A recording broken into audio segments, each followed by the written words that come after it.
उनके पास नौकरी देने का कोई क्षमता है। हत्याएं पे हत्याएं हो रही है, चाहे आरा बोलिए, चाहे आपके भागलपुर बोलिए, चाहे कटिहार वाले मामले में तो कोई कुछ बोल ही नहीं रहा है।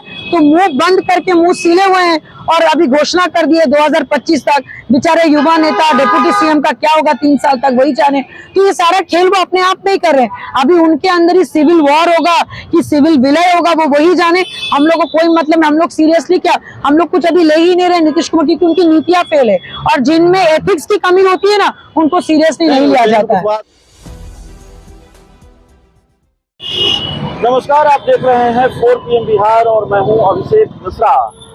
बिहार के मुख्यमंत्री नीतीश कुमार खरमास के बाद बड़ा खेल करने वाले हैं। बिहार के मुख्यमंत्री नीतीश कुमार जनता दल परिवार को एकजुट करने की कवायद में जुटेंगे और खरमास खत्म होने के बाद यानी कि मकर संक्रांति के बाद ये खेल शुरू होगा। इस कवायद में जुटेंगे।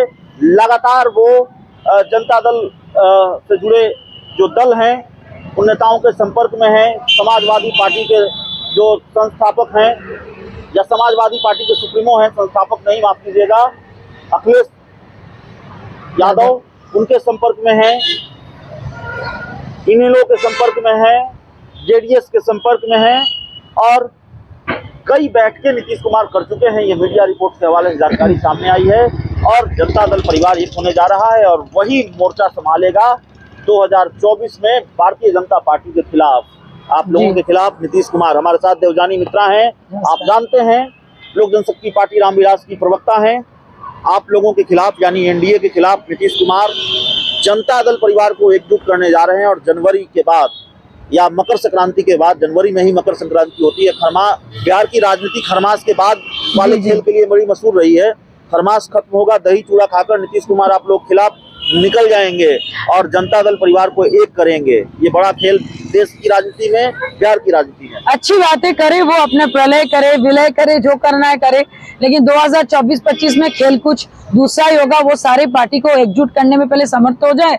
उनकी अपनी अंदर में फाइट होगा कि उसमें राष्ट्रीय अध्यक्ष कौन बनेंगे और बाकी सारे पार्टियों में जितने भी नेता है वो लोग ऐसे कैसे मान जाएंगे वो तो वही जाने। फिर आए उनको विलय प्रलय सब कुछ मुबारक हो हमारी तरफ से। नहीं, लेकिन नीतीश कुमार को बहुत हल्के में नहीं ले रही हैं आप लोग। ये सवाल बार बार आपसे इसलिए पूछा जाता है, जिस तरह के बयान आप लोग देती हैं या फिर विपक्ष के नेता देते हैं, माफ कीजिएगा, बीजेपी के नेता देते हैं, एलजेपी की नेत्री देती हैं, देवजानी मित्रा देती हैं, एलजेपी के दूसरे नेता देते हैं। लगता नहीं बहुत हल्के में। पूरा प्लान तैयार है और जनता दल परिवार को एकजुट करने की कवायद 40 सीट लेकर लोकसभा में पहुंचेंगे, कोई दावा है। मैं तो देखिए उनको कोई हल्के में हम लोग ले नहीं रहे। हल्के में सही में अगर हम लोग हल्के में लेते तो आज ये बिहार की ये स्थिति हम लोग होने नहीं देते। तो कहीं ना कहीं उनको हल्के में अगर हम लोग पहले लेके उनको अगर थोड़ा सा बार बार लगातार अगर हिट किया जाता कि अब गलत है गलत है गलत है तो शायद चीजें बदल सकती थी। तो उनको अब सीरियसली हम लोग लेंगे क्यों? आप जब कुछ काम ही नहीं कर रहे, कल इतनी लाठीचार्ज हुई, आपने वहां पे कुछ नहीं किया, आज सदन में आपको इतना गुस्सा है कि आप अपना एक मर्यादा खो दिए एज अ सीएम होने के नाते, तो उनको हल्के में हम लोग नहीं ले रहे, उनको हम लोग कुछ ले ही नहीं रहे। वो तो अभी 6 महीना दिल्ली बैठने वाले थे ना। नाराज हो जाते हैं नीतीश कुमार, बड़े गुस्से में थे। हाँ वही बात है भाई, क्योंकि उनके पास कोई जवाब नहीं है ना अभिषेक जी। ना उनको शराबबंदी उनका फेल है, ना उनके पास नौकरी देने का कोई क्षमता है। हत्याएं पे हत्याएं हो रही है, चाहे आरा बोलिए, चाहे आपके भागलपुर बोलिए, चाहे कटिहार वाले मामले में तो कोई कुछ बोल ही नहीं रहा है। तो मुंह बंद करके मुंह सीले हुए हैं और अभी घोषणा कर दिए 2025 तक। बेचारे युवा नेता डिप्टी सीएम का क्या होगा 3 साल तक वही जाने।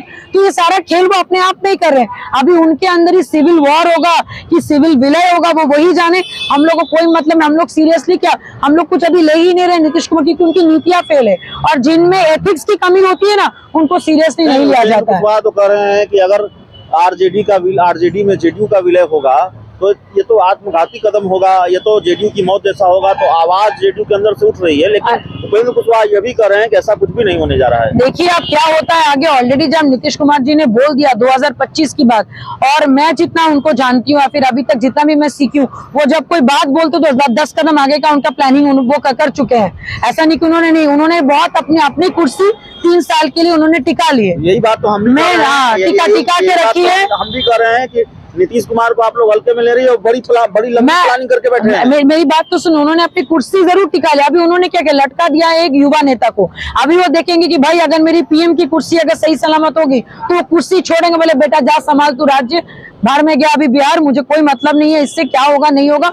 उनको अगर सही में मतलब होता तो कल किसी नेता को वो भेजते जब वहां पे टीचरों को पीटा जाता। मैं वहां पे कल थी, मैं वहां पे धरना प्रदर्शन में मैं कल गई थी, एक भी नेता वहां पे नहीं आए। और आज अपने सदन में उनका जो गुस्सा, तो वो फ्रस्ट्रेशन उनका हम तो बोलेंगे टोटली फ्रस्ट्रेटेड हो चुके हमारे ऑनरेबल सीएम साहब। उनको रेस्ट की जरूरत है, उनको प्रणाम करना चाहिए। 2024-25 तो बहुत दूर की बात, 2023 में अगर वो हर मार्च के बाद कुछ प्लानिंग कर रहे हैं तो ऐसा नहीं कि बाकी पार्टी के लोग कोई प्लानिंग नहीं कर रहे। के बाद तेजस्वी की ताजपोशी भी हो सकती है। जो भी करना है कर ले, बोल तो रहे, जो जितना भी हथकंडे अपनाना है अपना ले, सब कुछ कर ले, लेकिन इस बार चीजें बदलेंगी तो बदलेंगी और आप ही वो शख्स होंगे, आप ही का चैनल होगा जो पहले इसका कवरेज करेगा। ये भी आप देख लीजिएगा। आखिरी सवाल है जी, लेकिन चलिए ठीक है, नीतीश कुमार ने जो ऐलान किया है कि 2025 में तेजस्वी यादव नेतृत्व करेंगे, उस पर आपके तमाम तरह के जवाब हैं, उस पर आपका रिएक्शन है। लेकिन ये तो साफ हो गया है कि अब लड़ाई बिहार में दो युवा नेता आमने सामने होंगे, चिराग वर्सेज तेजस्वी की लड़ाई होगी। जी, अच्छी बात है, होना भी चाहिए, क्योंकि हमें कोई चीज का डर नहीं है। इसलिए डर नहीं है क्योंकि हम लोग जातिवाद की राजनीति नहीं कर रहे। हमारे नेता का एक ही चीज कहना है, भाई बिहार को आगे करना है, बिहारियों को आगे लेके चलना है। हम लोग ना यादव का खेल खेलेंगे, ना कुर्मी का खेल खेलेंगे, ना ब्राह्मणों का खेल खेलेंगे, ना भूमिहारों का खेल खेलेंगे। इतना साल से जातिवाद करके 32 साल 20 साल पीछे अपने बिहार को कर दिया। अभी बात करते हैं विकास की, और मुझे अगर आप दोनों के अगर आप बोलेंगे पैरामीटर्स नापने के लिए, तो भैया हमारे नेता डिप्टी सीएम से कहीं आगे। और एक चीज मत भूलिए, इतिहास गवाह है, आज तक डिप्टी सीएम कभी सीएम नहीं बना, ये बात भी मत भूलिए। आप कह रही हैं कि जातिवाद आप लोग नहीं करती हैं, आपके नेता जातिवाद नहीं करते। भारतीय जनता पार्टी चिराग पासवान का इस्तेमाल ही इसीलिए कर रही है उपचुनाव में क्योंकि एक खास जाति के वोटरों पर उनकी पकड़ है। मान रहे हैं, लेकिन बात में ये भी सोचिए ना, कभी कभी बड़ी चीजों को काटने के लिए उसी चीजों के थ्रू जाना पड़ता है। लोगों के मन में इतने साल से बैठा हुआ है जातिवाद, तो एक ही ढंग से आप उसको साफ नहीं कर सकते। आप उसको धीरे धीरे तरीके से लोगों से बात करके विकास की राजनीति, विकास के बारे में बात करके बताएंगे ना कि भाई ये चीजें हो सकती हैं, ये चीजें कर। लोगों के ऊपर विश्वास ही, लोग किसी को विश्वास ही नहीं करते। उनको लगता है भाई ये अगर जाति का नेता है तो मेरे लिए अच्छा है, लेकिन ऐसा नहीं है। कोई भी जाति का नेता आ जाए, लेकिन चिराग पासवान जैसे स्किलफुल और इतने मेहनती और बिना कोई पद के अपने संगठन पे संगठन बनाए जा रहे और पदयात्रा कर रहे हैं, ऐसा मैंने अभी तक किसी को बिहार में नहीं देखा, ना होने वाला। तो मेरे शरीर पर स्वेटर है और जाहिर तौर पर जो इस बात की गवाही है कि बिहार का मौसम सर्द है, लेकिन बिहार की राजनीति की तासीर ऐसी है, यहाँ की सियासत में कोई सर्दी का मौसम नहीं होता। और मुख्यमंत्री नीतीश कुमार ने कल जो ऐलान किया है उससे ये साफ हो गया है कि दिसंबर और जनवरी के घने कोहरे वाले मौसम में भी बिहार की राजनीति की गर्माहट खत्म नहीं होगी। उस पर बातचीत लोक जनशक्ति पार्टी रामविलास की प्रवक्ता देवजानी मित्रा से। इस रिपोर्ट में इतना ही, बहुत बहुत धन्यवाद।